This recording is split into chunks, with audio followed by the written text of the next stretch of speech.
Hello everyone, welcome to GATE notebook. अभी तक आपने चैनल को सब्सक्राइब नहीं किया है तो सब्सक्राइब कर लीजिए। साथ ही बेल आइकन पर ज़रूर क्लिक करें ताकि आपको टाइमली नोटिफिकेशंस मिलती रहें। आज हम इस वीडियो में जानने वाले हैं जो रिसेंटली यूजीसी नेट का एग्ज़ाम हुआ था नवंबर 2020। वहाँ पर आर्टिफिशियल इंटेलिजेंस से कैसा क्वेश्चन पूछा गया, और यहाँ पर आपको ये भी जानने को मिलेगा कि अगर आर्टिफिशियल इंटेलिजेंस में premise and conclusion based question आए तो आपको स्किप करना चाहिए या फिर ऐसे क्वेश्चंस को सॉल्व करना चाहिए, और जब सॉल्व करें तो किस तरीके से ट्रिक्स को अप्लाई करें ताकि आपको बड़े से बड़ा क्वेश्चन आसान लगने लगे। ओके, तो वीडियो पसंद आएगा तो लाइक ज़रूर कीजिएगा और शेयर भी ज़रूर कीजिएगा। साथ ही आप चाहते हैं फ्री क्लासेस या फिर गेट नोटबुक की कंप्लीट पेड कोर्सेज के बारे में तो आप हमें इस नंबर पे व्हाट्सएप करके पूछ सकते हैं। नंबर आपको मेंशन कर दिया गया है, साथ ही डिस्क्रिप्शन बॉक्स पे भी अवेलेबल कराया गया है। तो ये रहा आपके सामने क्वेश्चन कहता है consider the following argument with premise given है आपको for all p of x q of x, right. और कंक्लूजन भी आपको गिवन है कि जब ऐसा हो फॉर ऑल हो तो ये कैसा कंक्लूजन आपको देगा, राइट। क्लियर है। तो अब यहाँ पर आपको प्रेमाइसेस भी दी हुई हैं, कंक्लूजन भी दिया हुआ है, ठीक है। तो ये है आपके सामने। इसके रिगार्डिंग क्या ये प्रेमाइस सही निकल कर आ रहा है, तो ये तो हमें, अगर हम एक ही बात करें, ठीक है, अगर हम यहाँ पे एक ही बात करें, देखो आपके पास ऑप्शंस क्या है, ये 4 ऑप्शंस लगे हुए हैं, ठीक है। अब इन 4 ऑप्शंस में से आपको पता करना है कि this is a valid argument, मतलब पूरा का पूरा वैलिड चल रहा है, कोई गड़बड़ नहीं है।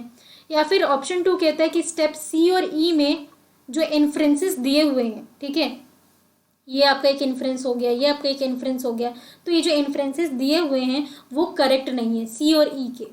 फिर स्टेप जो आपका 3 है वो कहता है क्या ऑप्शन कि स्टेप डी और एफ में जो इन्फ्रेंसेस गिवन है, ठीक है, वो रॉन्ग दिए हुए हैं।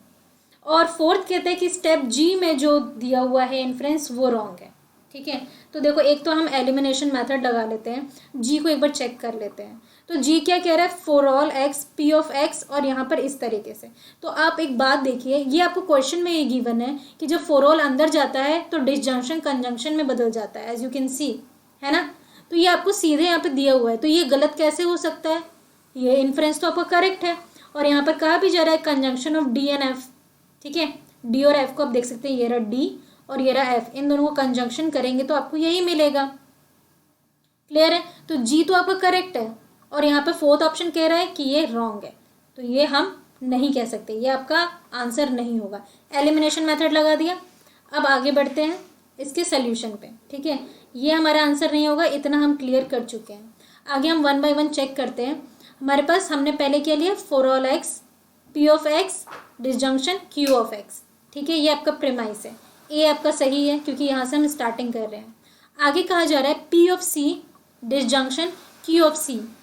अब कहा क्या जा रहा है कि यूनिवर्सल इंस्टेंशिएशन फ्रॉम ए, जो ए है उसके अंदर इंस्टेंट किया गया है, ठीक है, इनिशिएट किया गया है एक तरीके से इंस्टेंशिएशन के साथ, कि पी ऑफ सी जो है और क्यू ऑफ सी का जो डिसजंक्शन है वो इससे बिलोंग करता है।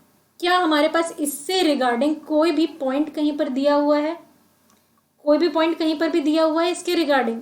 डेफिनेटली कुछ भी नहीं, कोई प्रूफ तक नहीं दिया गया है। जैसे मैंने आपको जी को प्रूफ करने के लिए इसके और इससे कंपेयर किया था, हमारे पास प्रूफ था, बट यहाँ पर P of C and Q of C के बारे में तो कहीं पे कोई भी बात नहीं हुई है ना। तो उसका डिसजंक्शन जो है वो ए से ही निकल कर है, ऐसा हम नहीं कह सकते, ठीक है। तो ये आपका बी रॉन्ग हो जाता है। और खुशी की बात है कि ऑप्शन में आपको बी के बारे में बात ही नहीं की गई है, तो ये है कि नहीं है हमें उससे कोई मतलब नहीं है।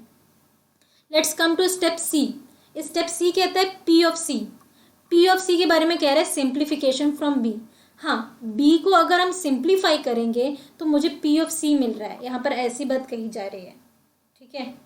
तो अगर हम एक बात कहें, जब मुझे बी के बारे में ही कोई आइडिया नहीं है कि वो ए से आया है, तो मैं ये कैसे कह दूं कि जो आपका पी ऑफ सी है वो बी से आया है, राइट। अगेन हमारे पास कोई प्रूफ नहीं है इसके रिगार्डिंग, तो ये भी रॉन्ग हो गया।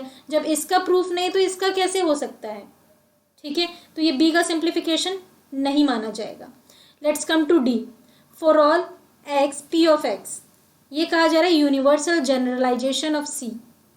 हाँ, ये हो सकता है कि जो P ऑफ C है वो इससे ज़रूर कहीं ना कहीं बिलोंग हो सकता है, क्योंकि इसके बारे में क्वेश्चन में बात कही गई है ना, for all P of X की बात हुई है, ठीक है। तो इसीलिए ये तो वैलिड है, हम इसको नहीं कह सकते कि इनवैलिड है ये, ठीक है। Then let's come to option E, Q of C। Again जब P ऑफ C के बारे में नहीं पता और यहाँ पे फिर कहा जा रहा है कि Q ऑफ C जो है वो B का सिंप्लीफिकेशन है, तो अगेन जब P ऑफ C B का सिंप्लीफिकेशन है उसका कोई प्रूफ नहीं है, तो Q ऑफ C के बारे में भी तो नहीं पता। और एक बात देख सकते हैं, ऑप्शन ई और ऑप्शन डी ये दोनों के दोनों रॉन्ग यहाँ पे प्रूफ हो चुके हैं, तो डायरेक्टली आपका ऑप्शन नंबर 2 जो है वही तो कह रहा है कि स्टेप ई और स्टेप सी दोनों के दोनों नॉट करेक्ट इन्फरेंसेस हैं, और ये हमने प्रूफ भी किया क्योंकि इनके बारे में क्वेश्चन में कहीं पर भी कोई वैलिड स्टेटमेंट नहीं गिवन है, राइट। वैसे अगर बी के बारे में भी लिखा होता है कि नॉट वैलिड है ये तो हम कहते हैं, बट इसके बारे में है नहीं। और ऑप्शन डी जो है, मतलब स्टेप डी जो है वो रॉन्ग नहीं है, वो करेक्ट है, तो वैसे ही आपका जो थर्ड वाला ऑप्शन है वो एलिमिनेट हो जाता है। And this is a valid argument, ये तो बिल्कुल वैलिड आर्ग्यूमेंट नहीं है, क्योंकि पूरे के पूरे आर्ग्यूमेंट्स को वैलिड होना चाहिए ना। यहाँ पे ई और सी तो नॉट वैलिड निकल कर आ गए। आगे फिर भी समझने के लिए स्टेप एफ कहता है for all x Q of x, ठीक है, और ये है यूनिवर्सल जनरलाइजेशन ऑफ ई। बिल्कुल क्यू ऑफ सी जो है वो इसके अंदर कहीं ना कहीं हो सकता है, इसकी पॉसिबिलिटी हम कह सकते हैं, बट ये यूनिवर्सल है क्योंकि ये हमें क्वेश्चन में मेंशन्ड है, तो डेफिनेटली ये आपका वैलिड है, और इसको तो हमने वैलिड कहा ही था। तो नॉट वैलिड कौन कौन थे? सी, बी एंड ई, राइट। तो इसीलिए आपका करेक्ट आंसर हो जाता है ऑप्शन नंबर 2। तो अब बात करते हैं, जब ऐसा क्वेश्चन आए तो आपको क्या करना चाहिए। अब एक बात बताइए, माना कि आर्टिफिशियल इंटेलिजेंस में काफ़ी सारे हाई लेवल के पॉइंट्स तक चले जाते हैं, बट अगर आप थोड़ा सा कॉमन सेंस और थोड़ी सी लॉजिक का यूज़ करो, तो इस क्वेश्चन में मैंने क्या आपको कोई फॉर्मूला बताया? नहीं। क्या मैंने कुछ ऐसी बात बताई जिसको याद रखनी चाहिए? बिल्कुल भी नहीं। तो जब आपको यहाँ पर मैंने कोई लॉजिक नहीं बताया, कुछ याद रखने वाली बात नहीं बताई, जस्ट कॉमन सेंस के बेस्ड पे इस पर्टिकुलर हाई लेवल के क्वेश्चन को सॉल्व करके बताया, बिल्कुल इसको हाई लेवल में कंसिडर किया जाता है, इसका डिफिकल्टी लेवल हाई माना जाता है, ठीक है। तो बट ये सिर्फ मानने और न मानने की बात है।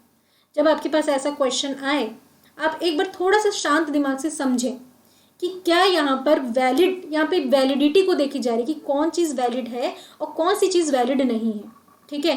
ट्रिक की भी बात अगर मैं कहूँ तो यहाँ पे ट्रिक वाली बात यही है कि P ऑफ C, ठीक है, Q ऑफ C, जहाँ पर भी P of C, Q of C, क्योंकि यह क्वेश्चन में गिवन है, नहीं गिवन है, ये भी कहीं नहीं गिवन है, ये भी कहीं नहीं गिवन है, तो जब ये तीनों चीज़ें आपको क्वेश्चन में कहीं पर भी प्रूफ के तौर पे नहीं गिवन है तो हम इसको कंसिडर नहीं करेंगे। This is the trick regarding this question, right. हमारे पास ये वैलिड है क्योंकि इसके बारे में क्वेश्चन में गिवन है, ये वैलिड है, ये भी गिवन है, और P of X, P of Q से मिलकर ही ये दोनों वैलिड बन रहे हैं, तो इसलिए ये दोनों भी वैलिड है। इनवैलिड है P of C, Q of C और उससे मिला हुआ जो भी एक्सप्रेशन बने। तो प्रूफ के वैलिड पे हम चलेंगे और आपका क्वेश्चन आराम से सॉल्व हो जाएगा। तो मुझे बताइएगा कि आप UGC नेट के एग्ज़ाम कितने लोगों ने दिए थे और ये क्वेश्चन कितने लोगों ने अटेंड किया था और आंसर सही आया, और कितने लोगों ने अटेंड नहीं किया था और कितने लोगों ने अटेंड किया था बट आंसर सही नहीं है। तो वो सारी चीज़ें मुझे कमेंट बॉक्स में आप ज़रूर लिख कर बताइएगा, और बताइएगा कि और भी किस तरीके के टॉपिक्स में आपको क्वेश्चंस चाहिए। Okay, so that's all in this video. Thank you, keep learning, keep practising.